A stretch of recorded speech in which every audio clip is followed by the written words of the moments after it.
வணக்கம். நம்ம உணவு முறையில் ஒரு சின்ன மாற்றம் கொண்டு வந்தாலே போதும். நான் என்ன மாற்றம் கொண்டு வந்தேன்னு சொல்கிறேன். முதல்ல வெள்ளை அரிசியை அதிகமாக எடுத்துக்கிறத தவிர்த்துட்டு அதுக்கு பதில் சாமை, வரகு, திணை, குதிரைவாளி, கேழ்வரகு இந்த மாதிரி மாவு ரெடி பண்ணி வச்சுக்கிட்டு அதில் குழிப்பணியாரம், நம்ம ஒயிட் சுகர் சேர்க்காம டீ குடிச்சிக்கிறது. இப்போ நூடுல்ஸுமே இந்த சிறுதானியத்தில் விற்குது. அது வாங்கி நம்ம பசங்களுக்கு செய்து கொடுக்கலாம், நம்மளுமே எடுத்துக்கலாம். நல்லா நிறையா காய்கறி போட்டும் எடுத்துக்கலாம். எக்கு சேர்த்தும் நம்ம நூடுல்ஸ் செய்து சாப்பிட்லாம். அப்போ சூப்பராக வெயிட் லாஸ் ஆகும். நமக்கும் ரொம்ப ஃபுட்டு கண்ட்ரோல் பண்ண மாதிரி இருக்காது. அதுக்கப்புறம் இன்றைக்கி வெளியில் போயிட்டு வரும்போது பார்த்திங்கன்னா ஒயிட் சுகர் சேர்க்காம ஆரஞ்சு ஜூஸ் தான் வாங்கி குடித்தேன்.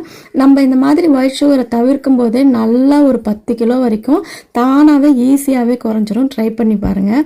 அதுக்கப்புறம் இன்றைக்கி வாக்கிங் போயிட்டு வரும்போது தீபிக்கு பெயிண்டிங்லாம் கேட்டிருந்தா, அதெல்லாம் கொஞ்சம் வாங்கிட்டு அப்படியே வந்தோம். சேனலையும் சப்ஸ்கிரைப் பண்ணிடுங்க. நாளைக்கு பார்க்கலாம்.